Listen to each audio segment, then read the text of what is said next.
jaajëfal bu baax a baax seen ànd ak Dakaranimal.com tey ñëwaat nañ ak beneen numéro bu bees mais tey ki ñu toogal nekkul koo xamante ni ku bees ci site bi nekkul nit koo xamante ni tey muy première fois mu génn di wax xam-xam di wane ay affaire ay démonstration yu garaaw waxuma la moom gën léegi Sénégal yëpp xam nañ ko partout dans le monde gars yi xam nañ ko bu baax a baax par liggéey bu nice bi noonu bi ñu koy def ci wàllum élevage ci wàllum dressage ci wàllum éducation canine avec César tey ñu fas yéene waxtaan ci point bu essentiel point bu am solo jëmale ko exclusivement ci pitbull ñu bàyyi ko d'abord mu nuyoo gën ñu ngi lay nuyu bu baax a baax. waaw sëñ Babacar ñoo ngi lay fay di leen jox seen wàccuwaay yéen ñëpp.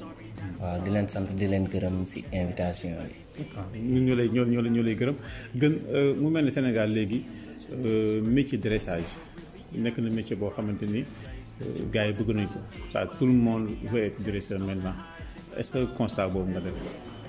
waaw def naa constat boobu comme nu ko ñëpp defee te tamit du ma ci wax dara ndax àdduna lool la. lépp loo gis muy jëm kanam rek dina am ñoo xam ne dinañ ci dugg tamit ci beneen anam tamit. d'accord tey ñu bëgg waxtaan lii di pitbull parce que pourquoi ma njëkkee li nga xam ne mooy dressage bi comme si jeunes yi intéressé woo ñu bari dañu gën a intéressé wu encore ci wàllum pitbull est-ce que mën nga ñu expliquer xaju pitbull mooy lan c'est-à-dire lan mooy fooram nan la war a mel nan lañ ko mën a xàmmewee. Ok, bon, déjà le terme pitbull, c'est quelque chose, c'est un type molossoïde. Un type molossoïde, c'est olof moy, manam lu tiene, lu jàpp, lu olof nan ñàbb. Loolu mooy terme pitbull. Donc, pitbull nag comme nu ko gars yi xamee fii ak nu mu amee daa tëreewul noonu. Pitbull nekkul xaj bu gàtt rek boobu rëy. Nekkul xaj bu ngande rek nga mi rëy. Pitbull dafa nekk ay qualification race. Il y a 15 différents types de pitbull yi nga xam ne ñoo existé ndax lan ñaari race la ñu boole. Des fois gars yi ne deretu gaynde lañ ci dugal. or que yooyu yëpp amul. ñaari race la ñu boole muy bulldog anglais ak bull terrier. bañ leen boole bulldog anglais dafa robuste. rëy bull terrier dafa gàtt moom moo yor mooy beg bu gudd bi comme laadum. donc comme ñaari différentes tailles yooyu noonu différence tailles yooyu ñu boole. bu gàtt beeg bu njool bi mun na jur yi nga xam ne dañuy gàtt jur yu njool jur yu xaw a njool ak yu nekk ci diggante yi. donc moo indi 15 différents types de pitbull yi. d'accord donc pit gars yi di wax ne pitbull nekkoon race bu taxaw maanaam comme ni ñu mën a waxee berger allemand wala ñuy wax rottweiler donc. pit gars yi ñu bëri nañ nekkul race bu wax ne cosaanam boo ko toppee xaj la quoi. waaw histoire bi buñ toppee histoire dinañ xam ni pitbull xaj la mooy comme li ma la définiral. pitbull c'est un terme la nekkul race. mais terme la comme c'est-à-dire boo nee berger. y a combien de races de berger. Il y a plus de 250 races de berger allemand. noonu la demee tamit ci pitbull yi noonu la demee ci laadum yi donc boo nee xar rek tënk nga laadum bali azawat tchadien donc boo nee pitbull tënk nga American Staffordshire Bull Terrier American Pitbull Terrier Amstaff bully yooyu yëpp ils font partie. ay xeetu pitbull lañu. te des na yeneen yoo xam ne limu ma ko. d'accord mu mel ni Sénégal tur bi ñëpp xam nañ ko. c'est-à-dire que boo nee pitbull rek ñëpp xam nañ ko mais li tax ñu xam ko en réalité mooy ay dégâts yi nga xam ne ñu ngi koy faral di dégg comprendre que bu bañ na ko léegi si bu la xaju law ba màttee sax nit ki bu gisagul xaj bi ni muy njëkk wax rek xanaa waa ji pitbull la yor. xanaa pitbull moo dugg ci kër gi. donc ñëpp xam naa mag ak mère ak xale pitbull daal moom la gars yi di mus la ko entre parenthèses. mais lu tax loolu pourquoi ñu pitbull yi ñi leen di gis souvent si genre attaque yooyu genre violence yooyu di am. bon d'habitude xam nga ñun moom gars yi dañuy buuxaale rek. te ñun du ñuy gëstu lu bëri. moo tax bu gars yi di wax naan pitbull ay moo gën a déjà nit ñi dañ naan moo gën a garaawle morsure or que berger allemand moo gën a garaawle morsure. plus de 230 et quelques livres 230 et quelques pouces. d'accord. Berger allemand moo gën a garaawle matt que pitbull. C'est-à-dire problème bi mooy dafa am lenn loo xam ni moom la gars yi bàyyiwul xel mooy il s'agit pas de la race mais si lan lay s'agir lu muy agir mooy lan mooy mentalité xaj bi ngay yor. Il faut essayer d'avoir un chien équilibré. Un chien équilibré c'est quoi? xaj boo xam ni maanaam am na vivacité boo xam ni da koy contrôler. xaj boo xam ni il a l'instinct imprinting. Il y a ce qu'on appelle l'instinct imprinting. L'instinct imprinting mooy xaj bi au moment donné bi nga xam ni juddu na commencé développer di màgg diggante 2 semaines jàpp 8 semaines foofu la instinct imprinting bi war a commencer. diggante nag moment yooyu ba nga xam ne ba muy am 8 mois mun nga liggéey ci moom imprinting mais li ngay gis mooy dégâts yi ngay gis nii yëpp du pitbull yi kase parce que yàggul tuuti man j'ai un ami boo xam ne berger allemand la yor dafa am habitude di ñëw di ma seeti d'habitude ak xajam benn jour xajam moo rëcc ñëwal boppam sama kër te ba mu fi ñëwee fekk fi dara lu dul ay xar ba mu ñëwee dafa abaatu sama xar te berger allemand la donc nekkul ci loolu mais loolu ma la doon wax y a ce qu'on appelle l'instinct psychique instinct psychique boobu noonu moom la ñu ne bu ko xaj amee am na qualité yëpp instinct imprinting am bu baaxee lépp baax na donc man li may wax ci loolu daal mooy que ce soit berger allemand pitbull malinois mooy il faut juste essayer de travailler maanaam des chiens équilibrés. D'accord. Et avoir tamit maanaam ne pas être complexé mooy yow bëgg nga dara xamoo ko demal ci ki la gën a xam mais sénégalais dafa bëri affaire de tricherie parce que nit lépp looy def walla lépp looy wax da nga ko war a teg ci xam-xam mais pas ci ay tappale waaw man noonu laa ko gisee quoi parce que déjà yow gis nga César yëpp man golo laa yor. voilà bingo bi moom dañ ci naroon ñëw léegi. parce que déjà golo ak xaj moom depuis sunuy maam ba léegi si nii mosuñoo cohabiter. golo ak xaj moom ak muus ak xaj yooyu mosuñoo ànd. mais tey gis nañ ne xaj bi ak golo bi ñoo bokk dëkk quoi. et que dégâts mosul am quoi xaj gis nañ sax golo bi sax ragalul xaj bi d'ailleurs. déjà maanaam mooy comme li ma lay wax rek man damay jël benn exemple ci ku ñuy wax Connor Lawrence. Connor Lawrence dafa référence la ci marquage d'imprinting li tax ma ne référence la ci marquage d'imprinting mooy moom moo nekk benn seul monde bi nga xam ne jaaxal na ma ci côté canard moom il a plus de des milliers de canards yoo xam ne bu ñu tojee tag ci nen bi ñoom ñëpp moom la ñuy àndal fu ko neex la leen di yóbbu moo leen di guider dañ ko jàppee comme seen yaay parce que nen bi bu tojee tag cuuj bi génn ki muy njëkk a tombeel kooku lay jàpp mooy yaayam bu dee ginaar mais bu dee xaj parce que ginaar dafa am mode visuel mais xaj olfactif am lay dawee mooy c'est-à-dire moom dafay flairer moom au lieu mu gisee bët moom bakken lay njëkk a gisee ba pare donc pour nga am un meilleur chien boo xam ne dina équilibré foog nga am sociabilisation bu baax mooy ba mu nekkee xale à bas âge nga commencé di ko dugal ci nit ñi nga bañ ko di tëj di ko takk naan dama bëgg mu soxor ak yooyu parce que xaj bi il n'est pas né soxor comme on le dit quoi il n'est pas né méchant donc nit moo ñëw instauré ko benn affaire boo xam ne nekkul instinct propre am donc du coup bu demee ba commencé am 1 mois 15 jours nga commencé di ko génne ci nit ñi ñëw di ko raay di ko dugal ci ginaar yi ci pigeon yi ci lapin yi jël golo walla ainsi de suite mais toog avec la surveillance loolu moo lay may li nga bëgg mais man mënuma concevoir comme ki ñuy wax ne ñaari pitbull yi ñoo rey ay laadumam waaw ñoo ko rey mais maanaam c'est quoi la cause bi duñ ko wax mukk maa ngi dégg si waxtaan bi nee na gardien bi moo tijji bunt bi bàyyi ko. foofu dama bëgg a expliquer maa ngi koy mettit lu xar yi deewee ak li mu perte. mais dafa am benn problème bi nga xam ne moom moo am. le chien il est territorial. le chien il est territorial. te dafa am espèce beneen espèce la boo xam ni bokkul ak beneen espèce bi nga xam ni moom lañ ko booleel muy xar.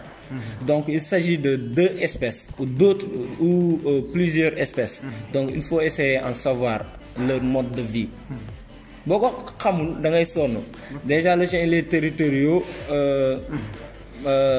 Le mouton c'est un herbivore. nga jël leen nga boole leen.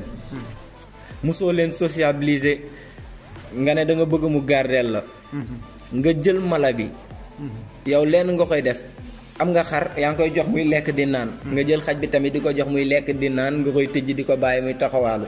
c'est pas son rôle mais xamul lan la war a def. d'accord xamul lu mu war a def li mu war a def lan la foog nga xamal ko na ko man maa la fi indi. li tax ma indi la fi nag mooy dinaa la jox nga lekk naa la jox nga naan mais danga may rendre service. mooy jur yii ma yor. laa bëgg ak kër gi nga aaral ma ko. te loolu lu ñuy jàngal xaj bi la. lu ñuy jàngal xaj bi la. lu ñuy jàngal xaj bi la ba pare même bu fekkee jàngal nga ko loolu maanaam da nga ko war a jox tamit quelqu'un boo xam ni maanaam am na responsabilité quoi. am na tuuti maturité. donc faute bu mu def moom mooy déjà si li mu dugg peut-être amaana xamu ko. amaana xaj yi kenn dressé wu leen. ñetteel bi mooy génétiquement xamul peut-être xajam yan tempérament la ñu yor. est-ce que imprinting bu mu war a def si ñoom def na ko defu ko. loolu la ñuy wax imprinting à l'excessif. excessif boobu noonu ou bien imprinting incomplet. moo manqué moo tax mu waral loolu. d'accord donc loolu li nga wax ni dafay weddi nit ñi nga xamante ni ñu ngi wax ne pitbull nekkul xaj pour garder c'est-à-dire que mënul sàmm daal. loolu ak li nga wax ni dafa mel ni bokkul de. waaw li ma wax bokkul. d'accord parce que man xaj yi ma jaar fi ma jaar yëpp tàggatal leen seen xaj. c'est des pitbull man je suis spécialiste en pitbull. damay yar xaj yëpp nag. mais si pitbull laa spécialisé wu. te ñi ma jox seen xaj ñëpp ma tàggatal leen ko gisuma si problème te ñaanu ma ko yàlla. César ay doomam bi mu am ma joxe ko amul kenn ku ma mës a woo signalé ma lool te yàlla bu mu am xam nga li tax. mooy avant ngay jaay xaj da ngay conscientiser ki bëgg xaj bi. xamal ko su fekkee yow doo nekkoo koo xam ne. bëri nga xam-xam si fànn boobu nga woo koo xam ne xam na. booy jaay xaj bi moom mu expliquer ko ne ko nii la ñu war a yaree xaj nii ak nii mooy mode bi. race bi nii la lii mooy comportement am ainsi de suite. mais gars yi duñ ko def dañuy ñëw jaay la nga jël dem. donc te xamoo xaj bi ndax dafa am agressivité innée wala dafa am beneen problème. loolu mooy problème bi donc mooy li ma la doon expliquer. xaj daal ku ko bëgg a yar. amul berger allemand amul pitbull mais il faut choisir un chien équilibré. César toogal.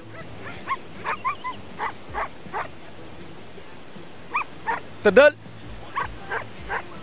César wàcceel sa bopp ci suuf. wàcceel sa bopp ci suuf. jugal taxaw. jugal taxaw bul jug foofu. dellu ginnaaw César. ci digg bi. ñu dem lii la ñuy liggéey mooy travail chien de guerre boo xoolee soldats yi lu ci ëpp bu ñu jiitalee seen xaj yi lu ci ëpp ci digg bi lay nekk donc moom voilà ñu dem ok César ci digg bi hop wëral ñu dem hop tournel dellu ginnaaw toogal bul jug foofu bàyyi dama jël goodbye gauche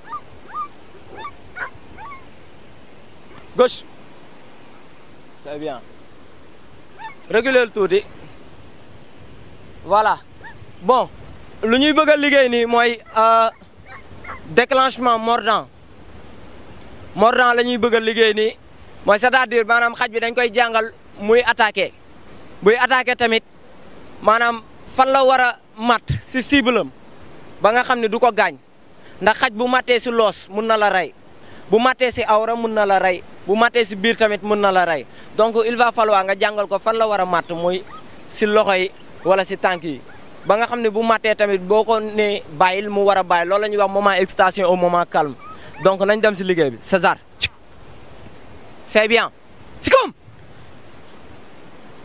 César bàyyil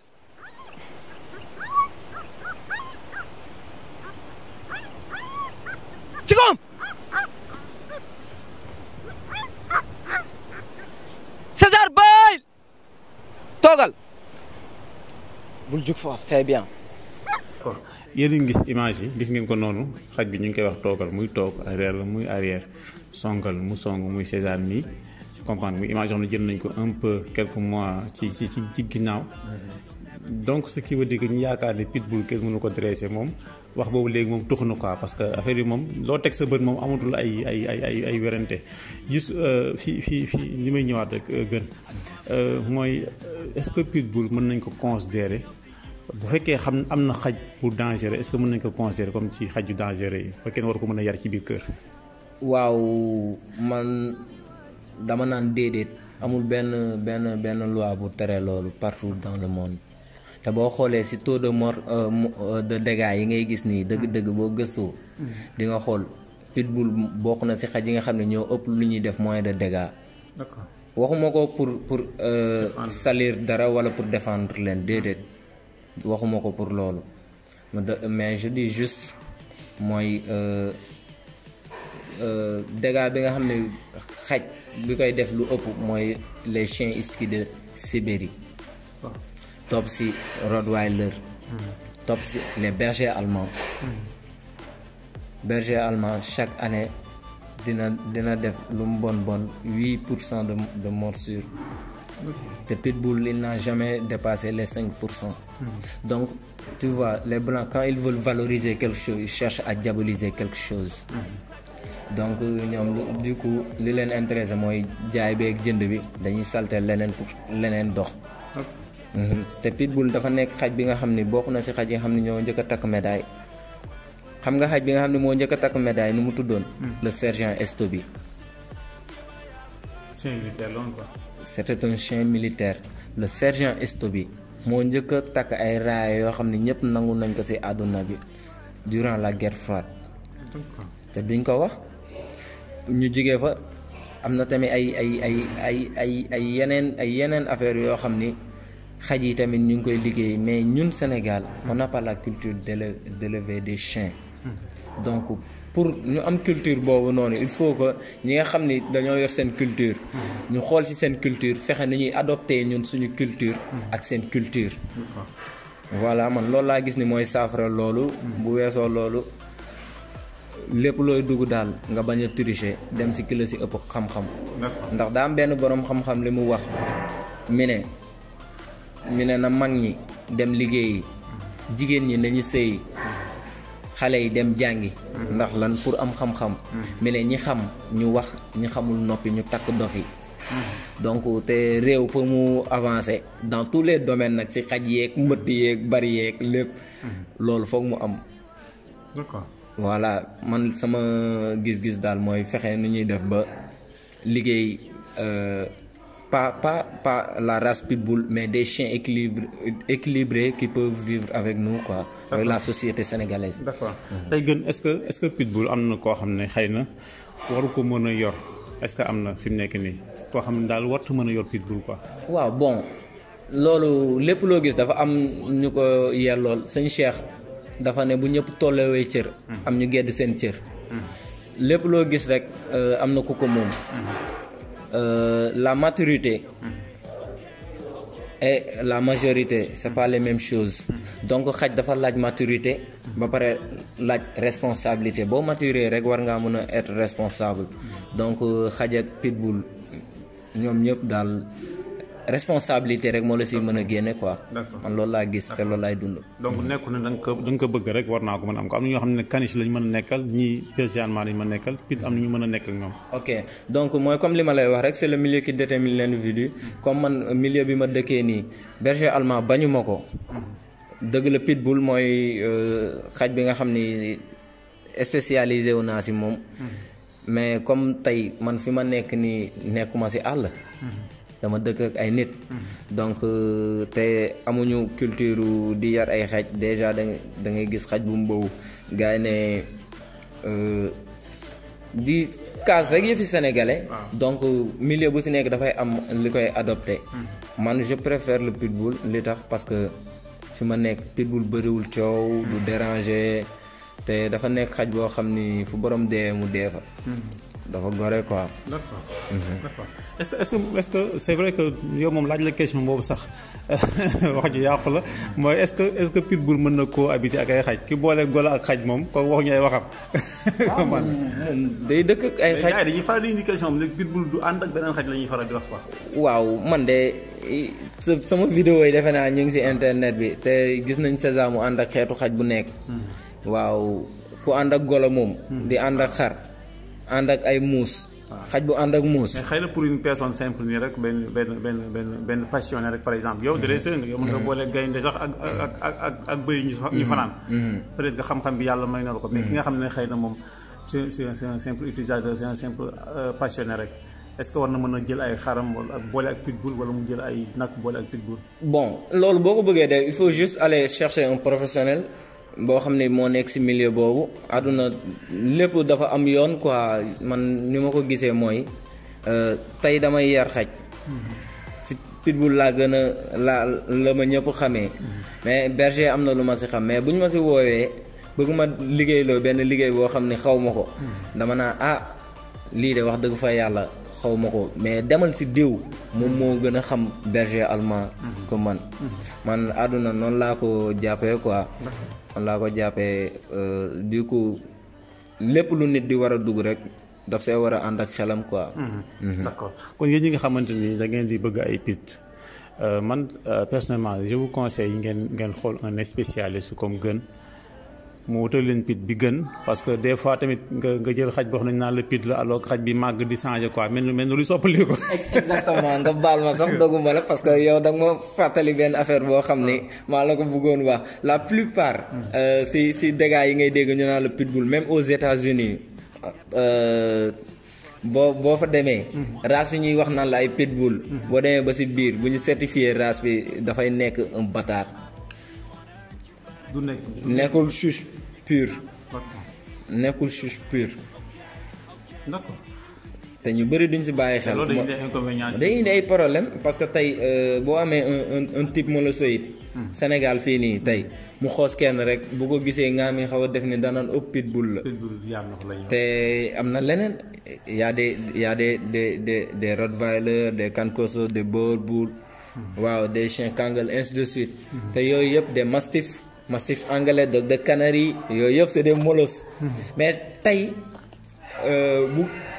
bu benn xaj cofoon kenn rek du ñu xool lan mooy problème bi lan mooy cause yi. mais li ñuy njëkk a xool mooy est-ce que pitbull la.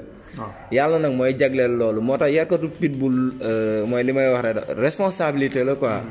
waaw te bopp neen du ko def quoi. d'accord waaw des fois na nga gis ay faits yu xaw a doy waar. des fois nga dem plage nii gis fa ay xale yu taw yoo xam ne ay 10 ans la ñuy am maximum 10 ans.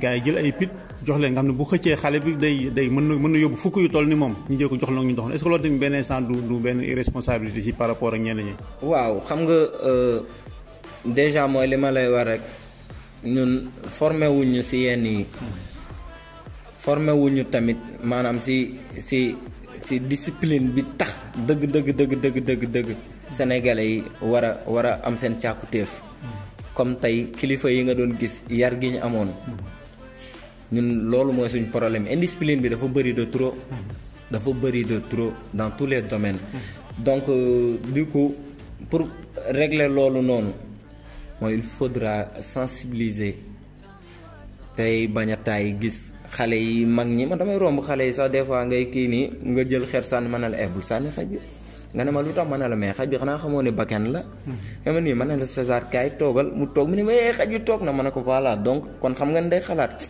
mu ne ma waaw ma ne ko mais kon loolu moom loo si jublu woon mu ne ma baal ma ma ne ko bu ko defati mu ne ma waaw te depuis loolu gisoo César dafay génn si koñ bi doo gis benn xale daw di ko sànni parce que dama leen formé si loolu ba si garab yi nga xam ne saxal nañ ko fii doo gis benn xale di ko buddi parce que foog nga formé génération buy ñëw dafay laaj formation mode de vie dafa am te nit ku si nekk dañ lay nangul sa mode de vie mais tamit le droit objectif et le droit subjectif dafa am quoi ku si nekk am nga loo moomal sa bopp mais am na loo xam ne ñëpp a ko bokk te si lu ñëpp bokk la ñu war a tàggat nit ñi ba pare.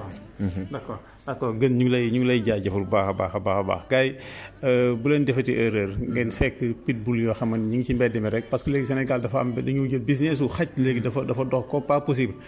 man gis naa benn waaye wax ne bëgguma tudd turam kilifa gu mag a mag ci réew mi. mais dafa mujj jël gardien bi ne ko del jaay xaj waaye man maay jaay mais dafa mel ni gardien bi mooy jaay donc léegi business la quoi. alors que loxo moom fu mu bari rek. bu nga xàmmee bu set beeg bu setul bi day xaw a jafe quoi.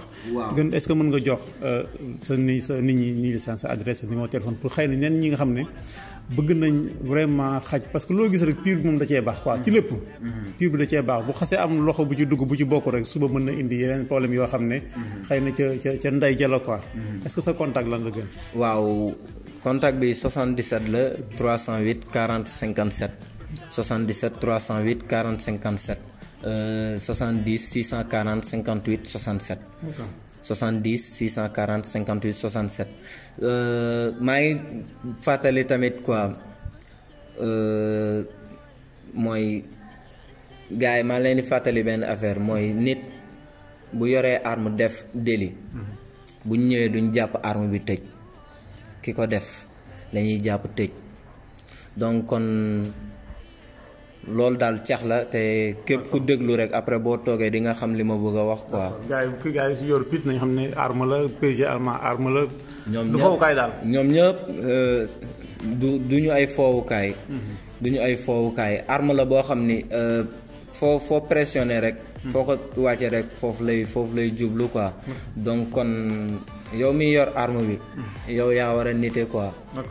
waaw gën dama am ay copains yu nekk ci àll bi juste mooy dernière question bi ñoom dañuy am ay tool mais dañuy bëgg ku jël xaj bi tàggat ko delloo leen ko parce que xëy na fi ñu nekkee dañuy xaw a sori dresseur du mën di jógee Dakar ba Kaolack wala ba Saint-Louis wala ba Touba surtout Touba fa ñoom dañoo xewal xaj yi bu baax a baax ndax saa ji dañ leen di bëgg a rey moo tax ñoom fi mu nekk nii xaj yi moom maari day taali quoi foofu moom léegi ñu ngi koy commencé comprendre baax a baax léegi ñooñu boo amee genre client yooyu comment ça se passe ba nga mën leen xeetali. waaw man nag def benn bu baax moo ma gënal def 1000 yu bon. donc c'est le milieu qui détermine l'individu man boo yoree sa tool boo bëggee ma tàggatal la sa xaj. première phase yi foofu laa koy def ak yi nga xam ne yu bëri. parce que li nga bëgg mu jëriñ la foofu la lay jëriñee. mooy comme genre kaay da ngay jël xaj bi ñëw tàggat ko fii yóbbu ko mu dem gis fa benn ginnaaw wala benn xar rey ko fekk na tàggatoo ko pour foofu. un soldat. bien préparé maanaam dafay xam fan lay tirer ficelle am. waaw te loolu moo am solo quoi. ku nekk ba Touba mën nga déplacer wu facilement. pour dem waaw boo ma fayee lu ko jar. ma ñëw jël sama temps liggéeyal la. d'accord voilà te dressage nekkul benn fan nekkul ñaari fan quoi. d'accord gën ñu ngi lay jaajëfal bu baax a baax. jërëjëf Babacar maa lay sant di la gërëm yàgg sa technicien bi Maam Diarra. yéen ñëpp bëggee naa leen bu baax a baax. bingo wul. waaw tey nag bingo lañu amoon ah.